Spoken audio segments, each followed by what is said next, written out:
안녕하세요. 자, 오늘은 지난번 한글과 한자에 대해서 말씀을 드렸는데, 목적은 국한 혼용을 제대로 구사해보자는 그런 필요성에서 말씀을 드리는 건데, 또 한 가지로는 제가 지금 제 유튜브에서 지난번 감상편을 제가 원론편을 올려놨죠. 그래서 앞으로 작품 감상을 하는데 한자도 있겠지만 국한 혼용어 된 작품이 굉장히 많이 나옵니다. 그래서 그러한 작품에 대한 이해를 도모하는 관점에서 이 수업을 준비를 한 것입니다. 그러면 오늘은 국한 혼용을 하는 것이 좋다는 것은 뭐 누구라도 부정할 수 없는 것이지만, 이것을 그러면 어떻게 할 것이냐. 원론적으로는 한자를 많이 써서 한자의 부분적인 획을 한자로 수용을 하면 된다는 것은 말은 쉽지만 그 실제로 구체적인 방법에 있어서는 좀 막연한 감이 없지 않아 있습니다. 그래서 오늘은 좀 구체적인 방법에 대해서 한번 말씀을 드림으로써 여러분들이 앞으로 한글과 한자의 혼서뿐만 아니라 한글의 변용에 대해서 참고가 될 것으로 생각이 듭니다. 자, 그러면 국한 혼용에 있어서 한글과 한자에 있어서의 어떤 관점에서 바라다 봐야 되냐에 대해서 한번 말씀을 드리겠습니다. 한자와 한글은 말씀을 드렸습니다마는 한글의 모든 필역의 구조의 원칙은, 그리고 운필의 원칙은 한자에 있다고 말씀을 드렸죠. 그래서 한자는 크게 봐서 전서와 예서가 있죠. 이것이 크게 봐서 같은 계통이라고 할 수 있습니다. 전서와 예서는 좀 차이점이 있지만 한 계통이라고 볼 수 있고, 그 다음에 해서와 행서와 초서가 한 계통이에요. 예서는 어떻게 보면 이 전서와 해행초의 사이에 있지만 이렇게 일단 구분을 하면 되겠습니다. 그래서 전서와 예서의 이해를 통해서 한글에 있어서는 한글 고체에다가 이 필액을 수용을 하면 된다는 것이고, 해행초는 한글 궁체에 있어서 정자, 반을림, 진을림, 그죠? 해서 궁체에다가 적용을 시키면 한글 서체가 형성이 될 수 있다는 것입니다. 자, 그러면 한글 고체에 있어서는 어떻게 해야 되느냐? 이 전서는 원칙이 뭐냐? 굵기가 일정하다는 거죠. 말씀을 이 전서 시간에 있지만은 굵기가 일정한 것이 전서의 원칙이죠. 그것도 대체로 일정하다는 것은 소전인 경우에 그렇습니다. 소전인 경우에 굵기가 일정한데, 지금 다루고 있지는 않지만은 이보다 한 시대 앞선 주나라 건문에 있어서의 필액은 굵기가 일정하지가 않습니다. 굵기가 다소 변화가 있습니다. 이렇게 굵기가 변화가 있어요. 이것이 건문에서는 뭐 크게 봐서 대전이라고도 할 수 있겠지만, 건문에서는 굵기의 변화가 나타나고 있다는 점을 감안을 해야 됩니다. 이건 아직도 학습이 안 된 상태죠. 그렇지만 참고로 같이 하겠습니다. 그리고 궁체에 있어서는 해행초의 원리가 적용이 되는데, 해서에 있어서는 뭡니까? 해서는 굵기가 일정한 것이 아니고 굵기가 일정한 것이 없는 것이 원칙이죠. 그 원칙이 이른바 영자팔법을 공부를 했습니다. 그죠? 영자팔법에서 해서의 필액의 방법은 8가지가 있다고 그랬어요. 여기는 왜 보면 한 가지겠죠. 한 가지 필액의 방법으로 구사하는 데 비해서 해행초에 있어서는 8가지 방법이 나온다는 것입니다. 그 8가지 방법은 길령자가 있죠. 그죠? 점액과 가로액, 세로액, 그리고 갈고리액, 그리고 위로 치키는 액, 밑으로 삐치는 액, 그리고 우상에서 좌로 가볍게 드는 핵, 탁핵, 책핵 이렇게 해서 8가지 방법론이 있죠. 이 8가지 방법론을 한글에다가 적용을 시키면 그대로 나옵니다. 이 8가지 필액이 거의 한글에 다 거의 적용이 될 수가 있습니다. 이 점액은 한글에 점 있죠. 점, 그죠? 그대로 적용이 됩니다. 그래서 예를 들면 한글에 있어서 이 점액의 구조를 어떻게 할 것이냐를 생각할 때는 한자에 있어서 이 점액이, 이 외에도 점이 굉장히 많죠. 점액의 여러 가지 구조를 한글에다 적용시키면 다양한 점이 나올 수 있죠. 딴 핵도 마찬가지입니다. 가로액이 있는데 이 가로액은 어떻게 끌 것이냐, 가로액을 끊는 방법이 많이 있단 말이에요.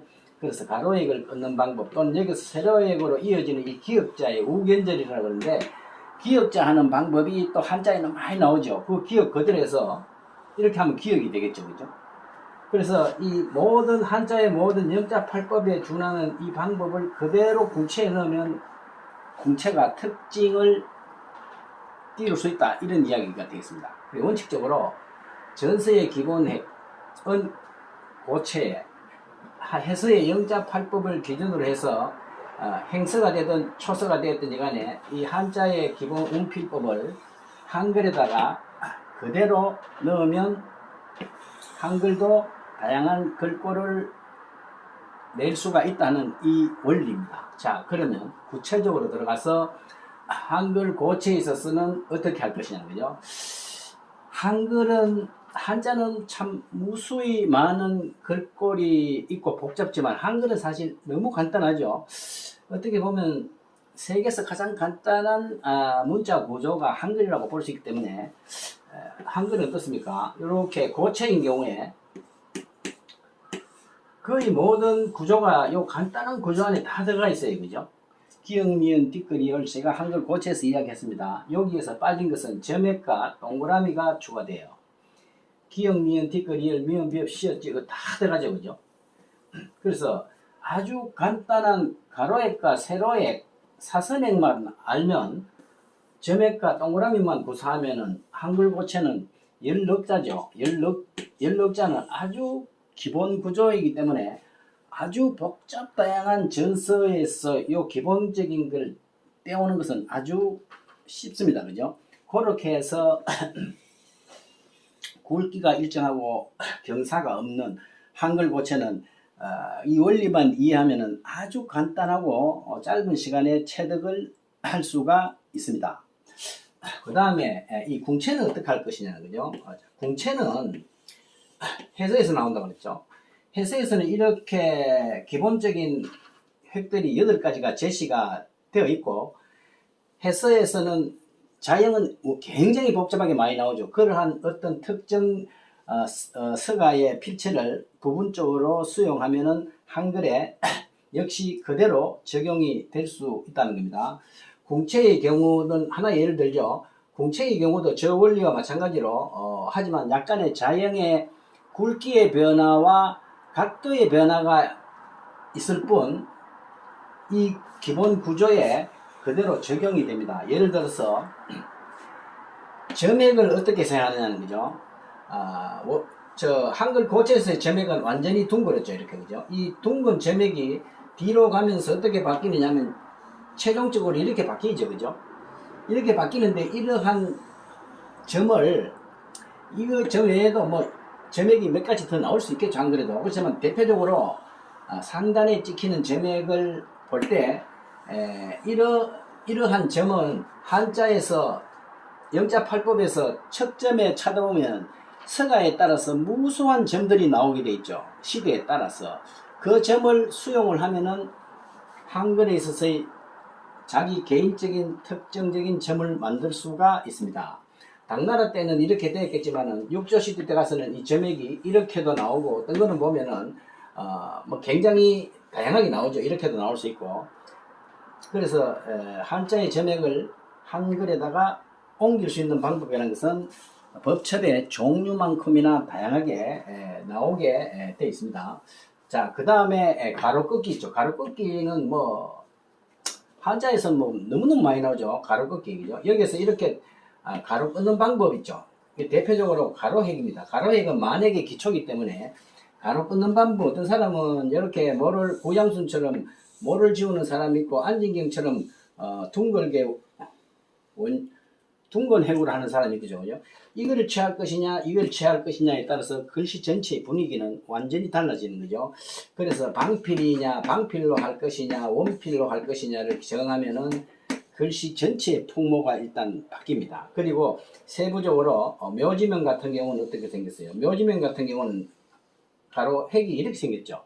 그래서 이 가로획을 그대로 한글에 적용시키면 이러한 형태로 구양순체로 쓰는 글씨에 한글이 나올 수 있고 안진경체로 쓰는 한글의 글꼴이 나올 수 있고 묘지명에서 쓰는 가로획으로 쓰면 글씨의 모양이 완전히 특징이 바뀌게 되겠죠.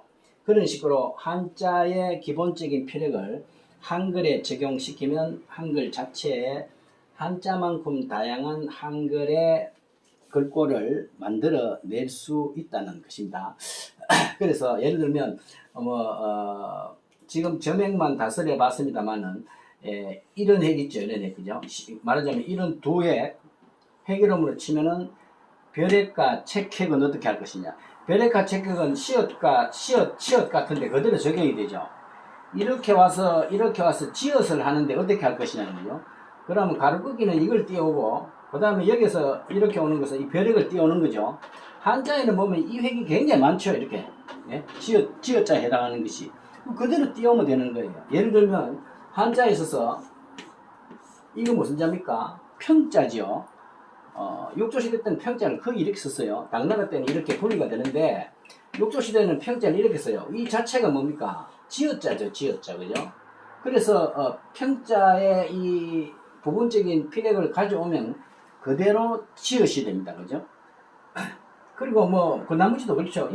자, 그러면 이 탁핵은 어디에서 나올 수 있습니까? 어디에 적용이 됩니까? 탁핵은 한글 같은 경우는 해서에서는 잘 안 나타나지만은 행서에 가면은 이렇게 점액과 밑에 핵을 연결할 경우 있죠. 이런 경우에는 거의 한자의 탁핵이 그대로 들어갑니다. 이렇게 되어 있죠.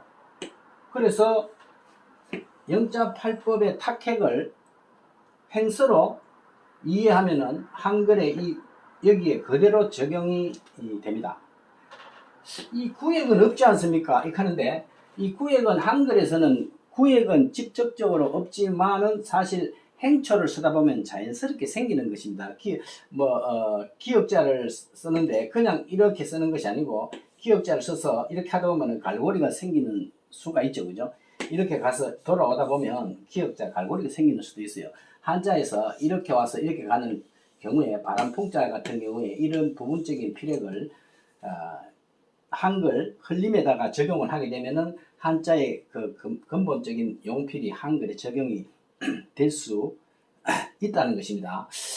제가 부분적인 예를 들었지 한자의 형태가 굉장히 많기 때문에 한자의 부분액을 그대로 잘 영자팔법을 기준으로 수용을 하면은 한글에 그대로 적용시킬 수 있는 것이 굉장히 많습니다. 예를 들면 자, 이 화살 시자죠. 화살 시자인데 위에 있는 것을 우리 보면 시자라고 볼 수 있고 밑에 있는 것은 큰대자이지만은 한글로 보면은 치엇에 해당하는 것입니다. 우리는 치엇을 쓸 때 이렇게 쓰는 것이 원칙이지만은 결과적으로 보면 큰대자와 치엇은 점액이 길면은 똑같은 거죠. 그래서 이 화살 시자는 시옷과 치엇의 결합이라고 이렇게 볼 수 있죠.